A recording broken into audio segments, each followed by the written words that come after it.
ನನ್ನ ಸ್ವರವು ನಿಮಗೆ ಸ್ತುತಿಸುತ್ತೀರೆ, ದೈವ ವಾಕ್ಯವ ಆಲಿಸುತ್ತ ನನ್ನ ಮನವು ನಿಮಗೆ ಮಿಡಿಯುತ್ತೀರೆ. ಓ ಪ್ರಭುವೇ, ನನ್ನ ಮನದ ಮಾಲಿಕೆ ನೀವಾ, ನಿಮ್ಮ ವಾಕ್ಯದಲ್ಲಿ ನನ್ನ ಮನವರಳಿಸುವ.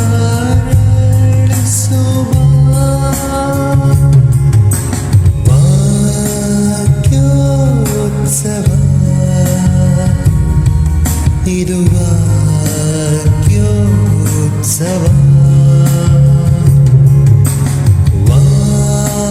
ವಾಕ್ಯೋತ್ಸವ, ಇದು ವಾಕ್ಯೋತ್ಸವ, ಇದು ವಾಕ್ಯೋತ್ಸವ.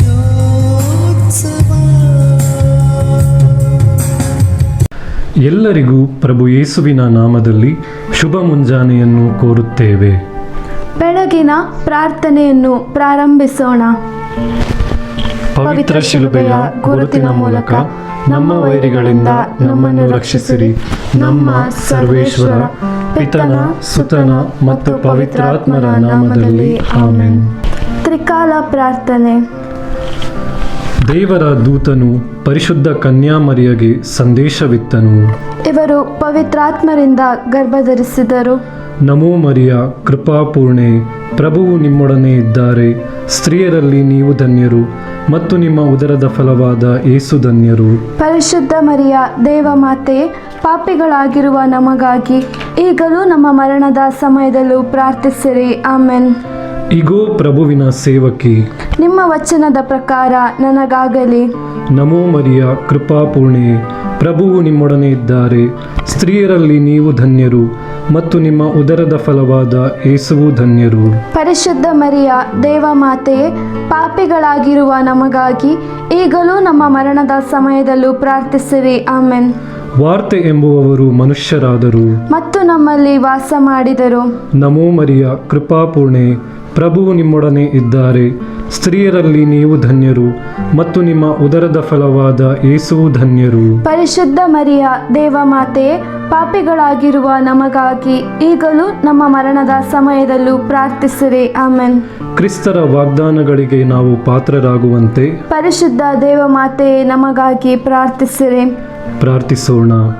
ದೇವರೇ, ನಿಮ್ಮ ದೂತನ ಸಂದೇಶದಿಂದ ನಿಮ್ಮ ಪುತ್ರರಾದ ಯೇಸು ಕ್ರಿಸ್ತರು ಮನುಷ್ಯರಾದುದನ್ನು ಅರಿತಿರುವ ನಾವು ಅವರ ಪಾಡುಗಳು ಹಾಗೂ ಶಿಲುಬೆಯ ಮೂಲಕ ಪುನರುತ್ಥಾನದ ಮಹಿಮೆಯನ್ನು ಪಡೆಯುವಂತೆ ನಿಮ್ಮ ಕೃಪಾವರವನ್ನು ನಮ್ಮ ಹೃದಯಗಳಲ್ಲಿ ಸುರಿಸಬೇಕೆಂದು ನಮ್ಮ ಪ್ರಭು ಕ್ರಿಸ್ತರ ಮುಖಾಂತರ ಪ್ರಾರ್ಥಿಸುತ್ತೇವೆ. ಆಮೆನ್. ಪಿತನಿಗೂ, ಸುತನಿಗೂ ಮತ್ತು ಪವಿತ್ರಾತ್ಮರಿಗೂ ಮಹಿಮೆಯಾಗಲಿ. ಆದಿಯಲ್ಲಿ ಇದ್ದ ಹಾಗೆ ಈಗಲೂ ಯಾವಾಗಲೂ ಯುಗ ಯುಗಾಂತರಕ್ಕೂ. ಆಮೆನ್. ಪಿತನಿಗೂ, ಸುತನಿಗೂ ಮತ್ತು ಪವಿತ್ರಾತ್ಮರಿಗೂ ಮಹಿಮೆಯಾಗಲಿ. ಆದಿಯಲ್ಲಿ ಇದ್ದ ಹಾಗೆ ಈಗಲೂ ಯಾವಾಗಲೂ ಯುಗ ಯುಗಾಂತರಕ್ಕೂ. ಆಮೆನ್. ಪಿತನಿಗೂ, ಸುತನಿಗೂ ಮತ್ತು ಪವಿತ್ರಾತ್ಮರಿಗೂ ಮಹಿಮೆಯಾಗಲಿ. ಆದಿಯಲ್ಲಿ ಇದ್ದ ಹಾಗೆ ಈಗಲೂ ಯಾವಾಗಲೂ ಯುಗ ಯುಗಾಂತರಕ್ಕೂ. ಆಮೆನ್. ಕಾವಲು ದೂತರ ಪ್ರಾರ್ಥನೆ. ಸರ್ವೇಶ್ವರನ ದೂತರೆ, ದಿವ್ಯ ಕೃಪೆಯ ಕಟಾಕ್ಷದಿಂದ ನಿಮ್ಮ ಚರಣಕ್ಕೆ ಒಪ್ಪಿಸಲ್ಪಟ್ಟಿರುವ ನನಗೆ ಬೆಳಕು ತಂದು ನನ್ನನ್ನು ಕಾದು ನಡೆಸಿ ಪರಿಪಾಲಿಸಿರಿ. ಆಮೆನ್. ದೇವಮಾತೆ ಮರಿಯಾರವರಿಗೆ ಸಂಪೂರ್ಣ ಸಮರ್ಪಣೆಯ ಪ್ರಾರ್ಥನೆ. ನನ್ನ ರಾಣಿಯೇ ಮತ್ತು ನನ್ನ ತಾಯಿಯೇ, ಈಗ ನಾನು ನನ್ನನ್ನೇ ಸಂಪೂರ್ಣವಾಗಿ ನಿಮಗರ್ಪಿಸುತ್ತೇನೆ. ನನ್ನ ಭಕ್ತಿಯನ್ನು ನಿಮಗೆ ತೋರ್ಪಡಿಸಲು ಈ ದಿನ ನನ್ನ ಸಮರ್ಪಣೆಯನ್ನು ಮಾಡುತ್ತೇನೆ. ನನಗಾಗಿ ಏನನ್ನೂ ಉಳಿಸಿಕೊಳ್ಳದೆ ನನ್ನ ಕಣ್ಣು, ನನ್ನ ಕಿವಿ, ನನ್ನ ಬಾಯಿ, ನನ್ನ ಹೃದಯ ಎಲ್ಲವನ್ನೂ ನಿಮಗೀಯುತ್ತೇನೆ. ಆದುದರಿಂದ ಓ ನನ್ನ ಪ್ರೀತಿಯ ತಾಯಿಯೇ, ನಾನು ನಿಮಗೆ ಸೇರಿದ್ದೇನೆ. ನಿಮ್ಮ ಸ್ವಂತ ಆಸ್ತಿ ಮತ್ತು ಸೊತ್ತಾಗಿರುವಂತೆ ನನ್ನನ್ನು ಕಾಪಾಡಿ ರಕ್ಷಿಸಿರಿ. ಆಮೆನ್. ನಮೋ ಮರಿಯ, ಕೃಪಾಪೂರ್ಣೆಯೇ, ಪ್ರಭುವು ನಿಮ್ಮೊಡನೆ ಇದ್ದಾರೆ. ಸ್ತ್ರೀಯರಲ್ಲಿ ನೀವು ಧನ್ಯರು ಮತ್ತು ನಿಮ್ಮ ಉದರದ ಫಲವಾದ ಯೇಸುವು ಧನ್ಯರು. ಪರಿಶುದ್ಧ ಮರಿಯ ದೇವಮಾತೆಯೇ, ಪಾಪಿಗಳಾಗಿರುವ ನಮಗಾಗಿ ಈಗಲೂ ನಮ್ಮ ಮರಣದ ಸಮಯದಲ್ಲೂ ಪ್ರಾರ್ಥಿಸಿರಿ. ಆಮೆನ್. ಓ ಮಾತೆಯೇ, ನಿಮ್ಮ ನಿಷ್ಕಳಂಕ ಅಮಲೋದ್ಭವದ ಮೂಲಕ ನನ್ನ ದೇಹವನ್ನು ನಿರ್ಮಲಗೊಳಿಸಿರಿ. ಓ ಮಾತೆಯೇ, ನಿಮ್ಮ ನಿಷ್ಕಳಂಕ ಅಮಲೋದ್ಭವದ ಮೂಲಕ ನನ್ನ ದೇಹವನ್ನು ನಿರ್ಮಲಗೊಳಿಸಿರಿ. ಓ ಮಾತೆಯೇ, ನಿಮ್ಮ ನಿಷ್ಕಳಂಕ ಅಮಲೋದ್ಭವದ ಮೂಲಕ ನನ್ನ ದೇಹವನ್ನು ನಿರ್ಮಲಗೊಳಿಸಿರಿ. ಲೂಕನು ಬರೆದ ಶುಭ ಸಂದೇಶ, ಅಧ್ಯಾಯ 1. ಸನ್ಮಾನ್ಯ ಥಿಯೋಫಿಲನೇ, ನಮ್ಮ ಮಧ್ಯೆ ನೆರವೇರುವ ಘಟನೆಗಳ ವರದಿಯನ್ನು ಬರೆದಿಡಲು ಹಲವರು ಪ್ರಯತ್ನಿಸಿದ್ದಾರೆ. ಪ್ರಾರಂಭದಿಂದ ಕಣ್ಣಾರೆ ಕಂಡು ಶುಭ ಸಂದೇಶವನ್ನು ಸಾರಿದವರಿಂದಲೇ ನಾವು ಕೇಳಿದ ಘಟನೆಗಳವು. ನಾನು ಆಮೂಲಾಗ್ರವಾಗಿ ವಿಚಾರಿಸಿದ ಅವೆಲ್ಲವನ್ನು ನಿನಗೋಸ್ಕರ ಕ್ರಮಬದ್ಧವಾಗಿ ಬರೆಯುವುದು ಉಚಿತವೆಂದು ನನಗೂ ತೋರಿತು. ನಿನಗೆ ಉಪದೇಶಿಸಲಾಗಿರುವ ವಿಷಯಗಳು ಸತ್ಯವಾದುವೆಂದು ಇದರಿಂದ ನಿನಗೆ ಮನದಟ್ಟಾಗುವುದು. ಜುದೇಯ ಪ್ರಾಂತ್ಯದ ಅರಸನಾಗಿದ್ದ ಹೆರೋದನ ಕಾಲದಲ್ಲಿ ಅಬೀಯನ ವರ್ಗಕ್ಕೆ ಸೇರಿದ ಜಕರಿಯನೆಂಬ ಒಬ್ಬ ಯಾಜಕನಿದ್ದನು. ಇವನ ಪತ್ನಿಯ ಹೆಸರು ಎಲಿಜಬೆತ್. ಇವಳು ಆರೋನನ ಯಾಜಕ ವಂಶಕ್ಕೆ ಸೇರಿದವಳು. ದಂಪತಿಗಳಿಬ್ಬರಿಗೂ ದೇವರ ದೃಷ್ಟಿಯಲ್ಲಿ ಭಯ ಭಕ್ತಿಯುಳ್ಳವರಾಗಿದ್ದರು. ಸರ್ವೇಶ್ವರನ ವಿಧಿ ನಿಯಮಗಳನ್ನು ನಿಷ್ಠೆಯಿಂದ ಪಾಲಿಸಿಕೊಂಡು ಬರುತ್ತಿದ್ದರು. ಎಲಿಸಬೇತಳು ಬಂಜೆಯಾದುದರಿಂದ ಅವರಿಗೆ ಮಕ್ಕಳಿರಲಿಲ್ಲ. ಅಲ್ಲದೆ ಅವರಿಬ್ಬರು ಮುದುಕರಾಗಿದ್ದರು. ಒಮ್ಮೆ ತನ್ನ ವರ್ಗದ ಸರದಿ ಬಂದಾಗ ಜಕರಿಯನು ದೇವರ ಸನ್ನಿಧಿಯಲ್ಲಿ ಯಾಜಕ ವಿಧಿಯನ್ನು ನೆರವೇರಿಸುತ್ತಿದ್ದನು. ಮಹಾದೇವಾಲಯದ ಗರ್ಭಗುಡಿಯನ್ನು ಪ್ರವೇಶಿಸಿ ಧೂಪಾರತಿಯನ್ನು ಅರ್ಪಿಸುವ ಸರದಿಗೆ ಯಾಜಕರ ಸಂಪ್ರದಾಯದ ಪ್ರಕಾರ ಚೀಟು ಹಾಕಿದಾಗ ಅದು ಜಕರಿಯನ ಪಾಲಿಗೆ ಬಂದಿತು. ಅಂತೆಯೇ ಅವನು ಧೂಪಾರತಿಯನ್ನು ಅರ್ಪಿಸುತ್ತಿದ್ದಾಗ ಭಕ್ತ ಸಮೂಹವು ಹೊರಗೆ ಬಂದು ಪ್ರಾರ್ಥನೆ ಮಾಡುತ್ತಿತ್ತು. ಆಗ ಧೂಪಪೀಠದ ಬಲಗಡೆ ಅವನಿಗೆ ದೇವದೂತನೊಬ್ಬನು ಪ್ರತ್ಯಕ್ಷನಾದನು. ಅವನನ್ನು ಕಾಣುತ್ತಲೇ ತತ್ತರಗೊಂಡ ಜಕರಿಯನು ಭಯಭ್ರಾಂತನಾದನು. ದೂತನು ಅವನಿಗೆ, ಜಕರಿಯ, ಭಯಪಡಬೇಡ, ನಿನ್ನ ಪ್ರಾರ್ಥನೆಯನ್ನು ದೇವರು ಆಲಿಸಿದ್ದಾರೆ. ನಿನ್ನ ಪತ್ನಿ ಎಲಿಸಬೇತಳಲ್ಲಿ ನಿನಗೆ ಒಂದು ಗಂಡು ಮಗು ಹುಟ್ಟುವುದು. ನೀನು ಅವನಿಗೆ ಯೋಹಾನ ಎಂದು ನಾಮಕರಣ ಮಾಡಬೇಕು. ಆ ಮಗುವಿನ ಜನನವು ನಿನಗೆ ಹರ್ಷಾನಂದವನ್ನು ಉಂಟು ಮಾಡುವುದು, ಬಹುಜನಕ್ಕೆ ಸಂತಸವನ್ನು ತರುವುದು. ಸರ್ವೇಶ್ವರನ ದೃಷ್ಟಿಯಲ್ಲಿ ಅವನು ಮಹಾತ್ಮನಾಗುವನು. ದ್ರಾಕ್ಷಾರಸವನ್ನಾಗಲಿ ಮದ್ಯವನ್ನಾಗಲಿ ಅವನು ಸೇವಿಸನು. ತಾಯಿಯ ಉದರದಿಂದಲೇ ಪವಿತ್ರಾತ್ಮ ಭರಿತನಾಗುವನು. ಇಸ್ರಾಯೇಲರಲ್ಲಿ ಅನೇಕರನ್ನು ಅವರ ದೇವರಾದ ಸರ್ವೇಶ್ವರನ ಕಡೆಗೆ ಮರಳಿ ತಿರುಗಿಸುವನು. ಎಲೀಯನಂತೆ ಭಯಪ್ರಭಾವಗಳಿಂದ ಕೂಡಿದವನಾಗಿ ಪ್ರಭುವಿನ ಮುಂದೂತನಾಗುವನು. ತಂದೆ ಮಕ್ಕಳನ್ನು ಪುನಃ ಒಂದು ಮಾಡುವನು. ಸತ್ಪುರುಷರ ಸನ್ಮಾರ್ಗಕ್ಕೆ ಅವಿಧೇಯರು ಹಿಂತಿರುಗುವಂತೆ ಮಾಡುವನು. ಹೀಗಾಗಿ ಪ್ರಭುವಿನ ಯೋಗ್ಯ ಪ್ರಜೆಯನ್ನು ಸಿದ್ಧಗೊಳಿಸುವನು ಎಂದನು. ಅದಕ್ಕೆ ಜಕರೀಯನು, ಈ ಮಾತು ನಿಜವಾಗುವುದೆಂದು ನಾನು ತಿಳಿಯುವುದಾದರೂ ಹೇಗೆ? ನಾನು ಮುದುಕ, ನನ್ನ ಪತ್ನಿಗೂ ಮುಪ್ಪು ಎಂದನು.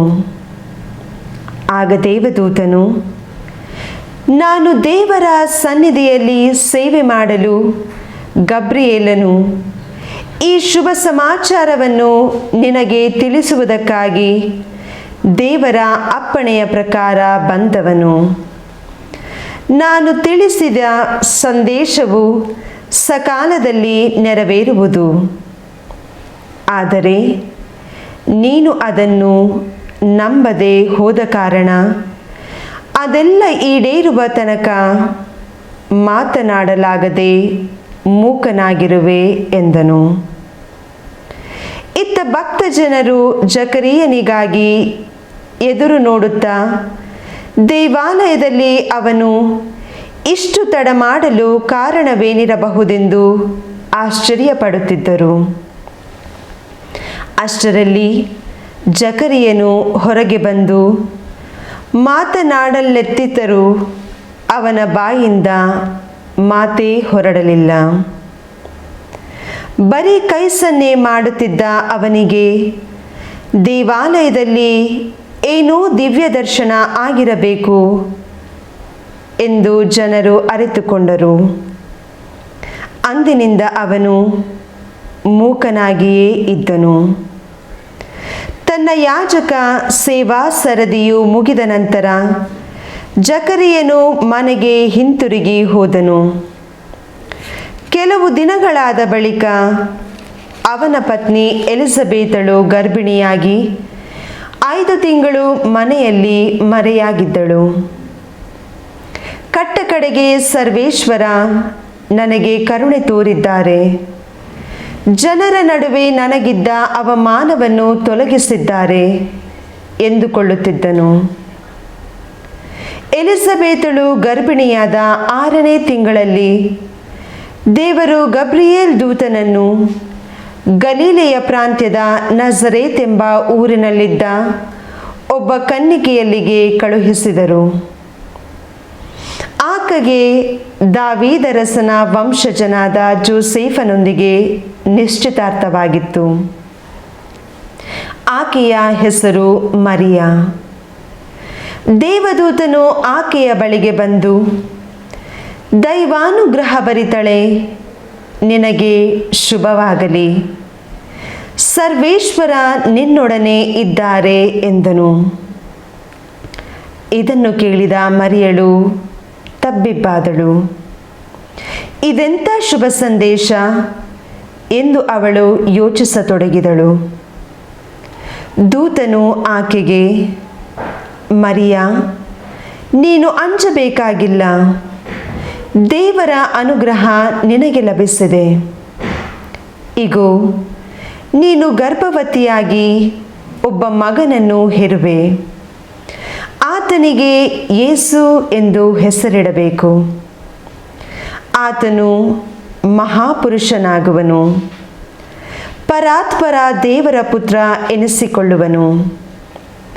ಪಿತಾಮಹ ದಾವೀದರಸನ ಸಿಂಹಾಸನವನ್ನು ಸರ್ವೇಶ್ವರನಾದ ದೇವರು ಆತನಿಗೆ ಕೊಡುವರು. ಯಾಕೋಬನ ವಂಶವನ್ನು ಆತನು ಚಿರಕಾಲ ಆಳುವನು.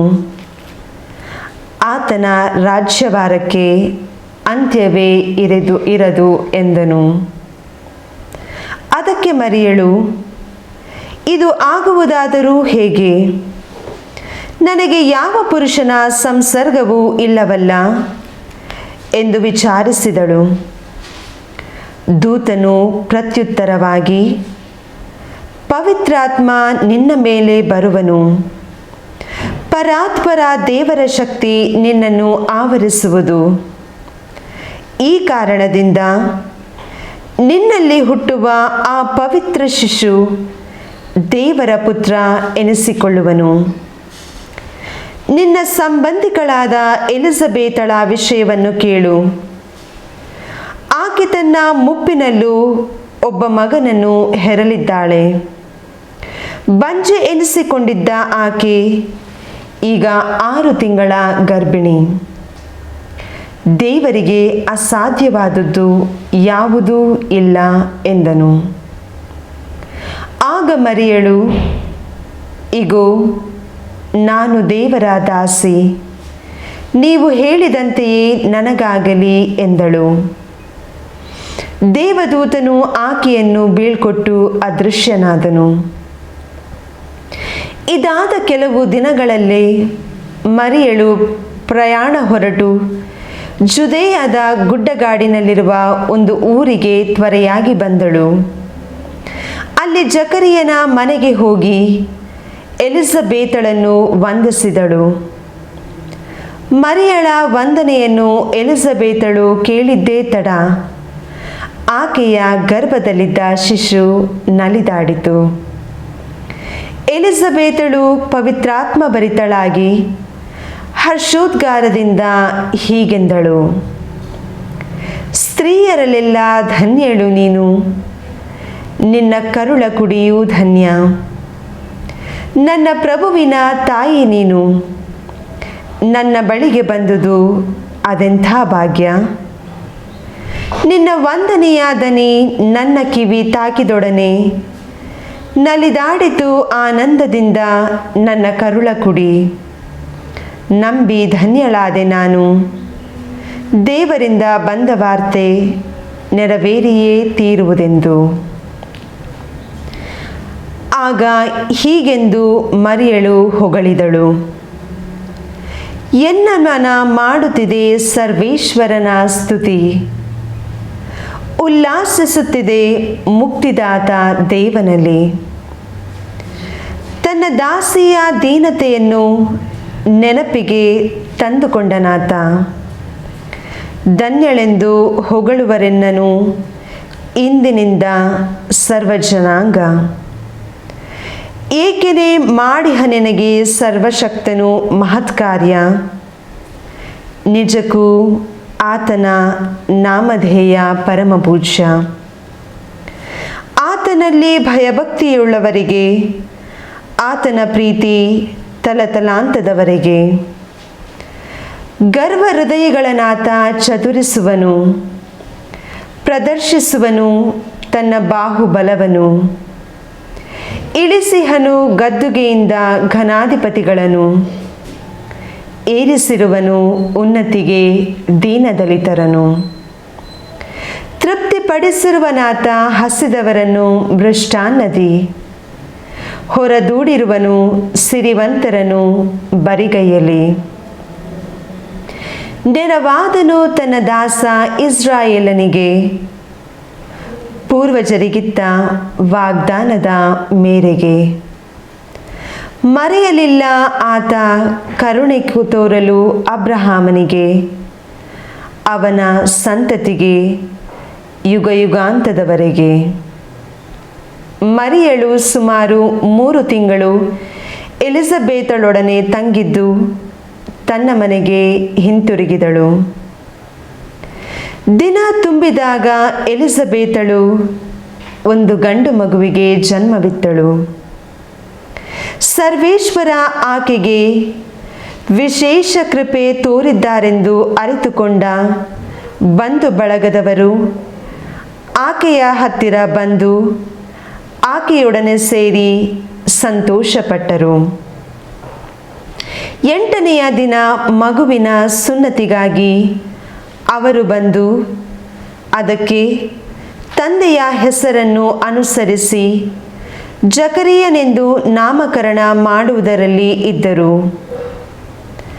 ಆದರೆ ಮಗುವಿನ ತಾಯಿ, ಇಲ್ಲ, ಅದು ಕೂಡದು, ಅವನಿಗೆ ಯೋಫಾನ ಎಂದು ಹೆಸರಿಡಬೇಕು ಎಂದಳು.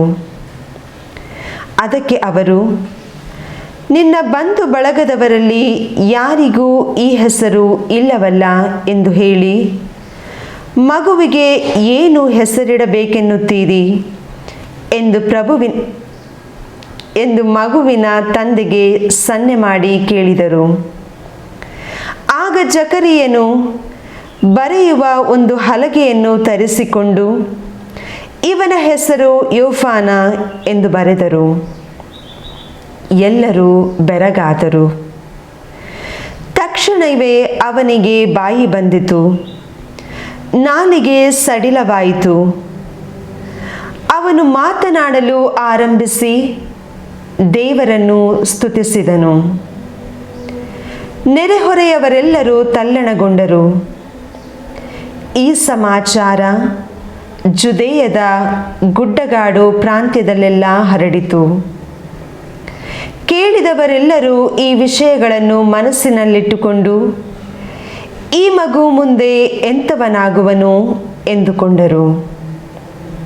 ನಿಶ್ಚಯವಾಗಿಯೂ ಸರ್ವೇಶ್ವರನ ಅಭಯಹಸ್ತವು ಈ ಮಗುವಿನ ಮೇಲಿತ್ತು. ಆಗ ಮಗುವಿನ ತಂದೆಯಾದ ಜಕರಿಯನು ಪವಿತ್ರಾತ್ಮ ಭರಿತನಾಗಿ ಹೀಗೆಂದು ಪ್ರವಾದಿಸಿದನು. ಸ್ತುತಿ ಸ್ತೋತ್ರ ಇಸ್ರಾಯೇಲಿನ ದೇವರಾದ ಸರ್ವೇಶ್ವರನಿಗೆ. ತಾನಾಗಿ ಬಂದು ತನ್ನ ಪ್ರಜೆಯನ್ನು ಬಿಡುಗಡೆ ಮಾಡಿದಾತನಿಗೆ. ಉದಯಗೊಳಿಸಿರುವನಾತ ತನ್ನ ದಾಸ ದಾವೀದನ ವಂಶದನು. ನಮಗೊಬ್ಬ ಶಕ್ತಿಯುತ ಮುಕ್ತಿದಾತನನು. ಪುರಾತನ ಕಾಲದಿಂದಲೇ ಪೂಜ್ಯ ಪ್ರವಾದಿಗಳ ಬಾಯಿಂದಲೇ ಅರುಹಿಸುವನು ಇಂತೆಂದು ನಮಗೆ. ಹಗೆಗಳಿಂದ ದ್ವೇಷಿಗಳೆಲ್ಲರ ಹಿಡಿತದಿಂದ ನಿಮಗೆ ಅನುಗ್ರಹಿಸುವೆನು ಸಂರಕ್ಷಣೆ. ವ್ಯಕ್ತಪಡಿಸಿರುವನು ಪೂರ್ವಜರಿಗೆ ಪ್ರಮಾಣಿಸಿದ ಪ್ರೀತಿಯನು. ಸ್ಮರಿಸಿಕೊಂಡಿರುವನು ತನ್ನ ಪವಿತ್ರ ಒಡಂಬಡಿಕೆಯನು. ಪಿತಾಮಹ ಅಬ್ರಹಾಮನಿಗಿದ್ದ ಮಾತಿಗನುಸಾರ ನಮಗಿತ್ತಿರುವನು ಶತ್ರುಗಳಿಂದ ರಕ್ಷಿಸುವನೊಬ್ಬ ಅಭಯ. ಹೀಗೆ ಜೀವಮಾನವೆಲ್ಲ ನಾವು ಆತನ ಸೇವೆ ಮಾಡುವಂತಾಯಿತು ನಿರ್ಭೀತರಾಗಿ. ಆತನ ಸನ್ನಿಧಿಯಲ್ಲಿ ಬಾಳುವಂತಾಯಿತು ಪುನೀತರಾಗಿ. ಸುಕುಮಾರ, ನೀನೆನಿಸಿಕೊಳ್ಳುವೆ ಪರಾತ್ಮರನ ಪ್ರವಾದಿ. ಸರ್ವೇಶ್ವರನ ಮಾರ್ಗವನ್ನು ಸಜ್ಜುಗೊಳಿಸುವೆ ಮುಂದಾಗಿ ತೆರಳಿ. ಪಾಪ ಕ್ಷಮೆಯನ್ನು ಸಾರುವೆ ಆತನ ಪ್ರಜೆಗೆ. ಈ ಮೂಲಕ ಜೀವೋದ್ಧಾರದ ಜ್ಞಾನವನ್ನೆಯುವೆ ಆ ಜನರಿಗೆ. ಕೃಪಾಸಾಗರ ದಯಾಮಯ ನಮ್ಮ ದೇವರು. ಆತನ ಕರುಣೆಯಿಂದ ನಮಗಾಯಿತು ಮೇಲಿಂದ ಅರುಣೋದಯವು. ಬೆಳಗಿಸಲು ಇರುಳಿನಲ್ಲೂ ಮರಣದ ಮುಸುಕಿನಲ್ಲೂ ಬಾಳುವವರನು. ನಮ್ಮ ಕಾಲುಗಳನ್ನೂರಲು ನಡೆಸುವನು ಶಾಂತಿಪಥದೊಳು. ಬಾಲಕನು ಬೆಳೆದಂತೆ ಆತ್ಮಶಕ್ತಿಯುತನಾದನು. ಇಸ್ರಾಯೇಲ್ ಜನರಿಗೆ ಬಹಿರಂಗವಾಗಿ ಕಾಣಿಸಿಕೊಳ್ಳುವವರೆಗೂ ಅವನು ಬೆಂಗಾಡಿನಲ್ಲೇ ವಾಸಿಸುತ್ತಿದ್ದನು. ಪ್ರಭುವಿನ ಶುಭ ಸಂದೇಶವಿದು.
ಸೌಖ್ಯವಾಗಿ ನಿಂತಿರಿ ರಕ್ತಸ್ರಾವದ ಮಹಿಳೆಗೆ. ಅಲ್ಲೆಲ್ಲೂಯ ಅಲ್ಲೆಲ್ಲೂಯ ಅಲ್ಲೆಲ್ಲೂ ಅಲ್ಲೆಲ್ಲೂಯ ಅಲ್ಲೆಲ್ಲೂಯ ಅಲ್ಲೆಲ್ಲೂಯ ಅಲ್ಲೆಲ್ಲೂ ಅಲ್ಲೆಲ್ಲೂಯ. ಸೌಖ್ಯದಾಯಕ ಪ್ರಭು ಜೀವದಾಯಕ. ಸೌಖ್ಯದಾಯಕ ಪ್ರಭು ಜೀವದಾಯಕ.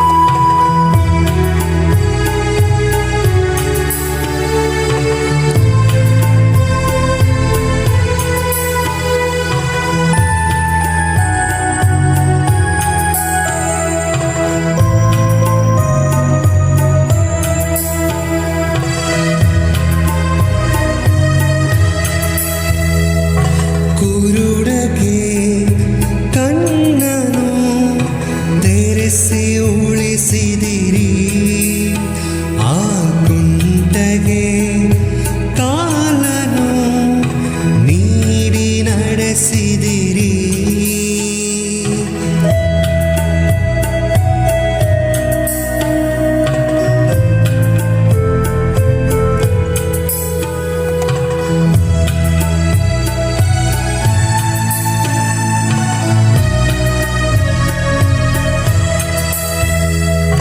ಕುರುಡಗೆ ಕಣ್ಣನು ತೆರೆಸಿ ಉಳಿಸಿದಿರಿ. ಆ ಕುಂಟಗೆ ಕಾಲನು ನೀಡಿ ನಡೆಸಿದಿರಿ. ಕುಷ್ಠರೋಗಿಯ ಸ್ಪರ್ಶಿಸಿ ದೇವ ಪ್ರೇಮವ ಎರೆದಿರಿ. ಕುಷ್ಠರೋಗಿಯ ಸ್ಪರ್ಶಿಸಿ ದೇವ ಪ್ರೇಮವ ಎರೆದಿರಿ. ಅಲ್ಲೆಲ್ಲೂಯ ಅಲ್ಲೆಲ್ಲೂಯ ಅಲ್ಲೆಲ್ಲೂ ಅಲ್ಲೆಲ್ಲೂಯ ಅಲ್ಲೆಲ್ಲೂಯ ಅಲ್ಲೆಲ್ಲೂಯ ಅಲ್ಲೆಲ್ಲೂ ಅಲ್ಲೆಲ್ಲೂಯ. ಸೌಖ್ಯದಾಯಕ ಪ್ರಭು ಜೀವದಾಯಕ. ಸೌಖ್ಯದಾಯಕ ಪ್ರಭು ಜೀವದಾಯಕ. ಸೌಖ್ಯದಾಯಕ ಪ್ರಭು ಜೀವದಾಯಕ. ದಿವ್ಯ ಶಕ್ತಿಯ ಪೋಷಕ ಅಮರನಾಯಕ ಪ್ರಭು ಜೀವದಾಯಕ. ಪ್ರಭು ಸೌಖ್ಯದಾಯಕ ಪ್ರಭು ಜೀವದಾಯಕ. ಪ್ರಭು ಸೌಖ್ಯದಾಯಕ.